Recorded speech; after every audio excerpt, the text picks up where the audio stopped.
Mumbai climate weak एक अतिशय महत्त्वाची समिट मुंबईमध्ये सुरू झालेली आहे। दरवर्षी मुंबईमध्ये ती ऑर्गनाईज केली जाईल। 35 देशातनं लोक या ठिकाणी आलेले आहेत आणि विशेषतः क्लायमेट ॲक्शन या विषयावर डेलिब्रेशन्स होतील। या विषयावर वेगवेगळ्या प्रकारचे अलायन्सेस होतील।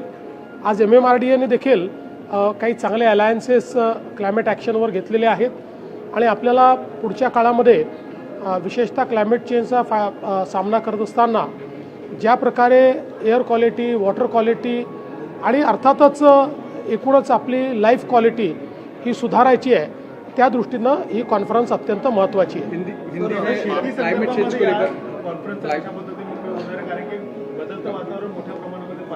मुळामध्ये आपल्याला कल्पना आहे की वातावरणाच्या बदलाचा शेतीवर खूप मोठा परिणाम आहे आणि म्हणून शेतीवर त्याचा होणारा परिणाम आणि तो मिटिगेट करण्याकरता आपल्याला काय केलं पाहिजे याच्यावर देखील खूप चांगली सकारात्मक चर्चा होती आहे। काही चांगले मॉडेल्स त्याच्यामध्ये आलेले आहेत, काही स्टार्टअप्स आलेले आहेत, त्यामुळे मला वाटतं की त्याचा देखील फायदा होईल। क्लाइमेट चेंज को लेकर किस तरीके से आज मुंबई क्लाइमेट वीक की शुरुआत मुंबई में हुई है, उसका उद्घाटन हमने किया है। 3 दिन ये कॉन्फ्रेंस चलेगी।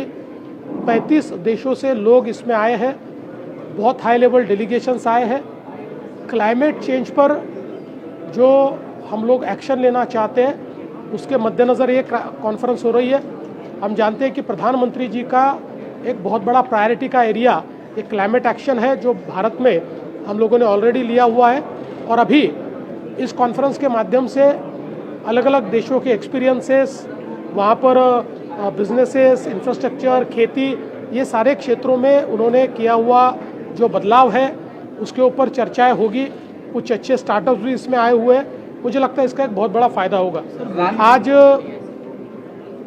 मुंबई में एक ग्लोबल इकोनॉमिक कॉन्फ्रेंस हुई है, ग्लोबल इकोनॉमिक कोऑपरेशन की कॉन्फ्रेंस हुई है जिसमें जयशंकर जी उद्घाटन के लिए आए थे। कई देशों से लोग यहाँ पर आए हैं। हम सभी लोग जानते हैं कि आज जिस प्रकार की दुनिया में हम लोग जी रहे हैं उसमें मल्टीलैटरल कोऑपरेशन और ग्लोबल इकोनॉमिक कोऑपरेशन एक बहुत महत्वपूर्ण बात है, क्योंकि सप्लाई चेन्स रीडिफाइन हो रही है, अलायंसेस रीडिफाइन हो रहे हैं और विशेष रूप से ट्रेड को वेपनाइज किया जा रहा है। ऐसे समय ज़्यादा से ज़्यादा मित्र प्राप्त करना ये बहुत महत्वपूर्ण है और उसी के मद्देनज़र इन सारी जियोपॉलिटिकल परिस्थितियों को एक पर्सपेक्टिव में रखने के लिए इस कॉन्फ्रेंस का आयोजन किया गया है। इसको बहुत अच्छा रिस्पांस ये ग्लोबल सारे जो हमारे मित्र हैं उन्होंने दिया है और मुझे लगता है कि एक बहुत ही कारगर इस प्रकार की चर्चा यहाँ पर हो रही है। आज ग्लोबल इकोनॉमिक कोऑपरेशन ही एक अतिशय चांगली समिट 3 दिवसाची सुरू झालेली आहे।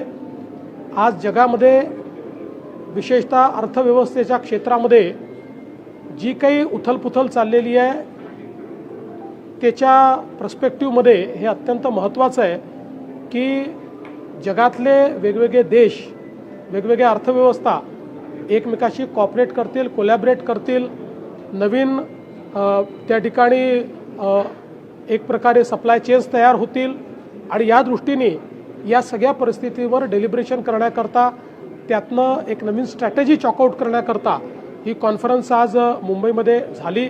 जयशंकरजी जे देशाचे परराष्ट्र मंत्री आहेत त्यांनी याचं उद्घाटन केलं आहे आणि 3 दिवस जगातले मोठे मोठे लीडर्स या ठिकाणी येऊन या संदर्भात आपलं डेलिब्रेशन करणार आहे। अल्पसंख्याक प्रमाणपत्र प्रकरणी तुम्ही चौकशीचे आदेश दिलेले आहेत, उपसचिवांचं नाव समोर आलेलं आहे। याच्यामध्ये ज्यांनी कोणी गडबड केली असेल त्यांच्यावर कारवाई होईल। सर, फ्रेंचचे राष्ट्राध्यक्ष आज आहेत, पंतप्रधान सुद्धा आहेत। मुंबई आणि महाराष्ट्रासाठी विशेष बाब मानली जाते कारण 2 देशातले महत्त्वाचे करार देखील होतील। मला अतिशय आनंद आहे की देशाचे प्रधानमंत्री आणि फ्रेंच राष्ट्रपती या दोघांनी मुंबईला आपल्या बायलॅटरल टॉक्स करता निवडलेला आहे।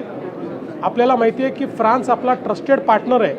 आज युरोपमधली एक अतिशय टेक्नॉलॉजिकली ॲडव्हान्स्ड अर्थव्यवस्था म्हणून फ्रान्सकडे पाहिलं जातं राफेलसारखी विमानं ही फ्रान्सने आपल्याला दिल्यामुळे आपण बघितलं आहे की आपण कशा प्रकारे विशेषतः जी काही आपली एक लढाई झाली त्याच्यामध्ये आपण काम करू शकलो, ते मला असं वाटतं की मुंबईला एक मोठा सन्मान मिळाला. द्विपक्षीय वार्ता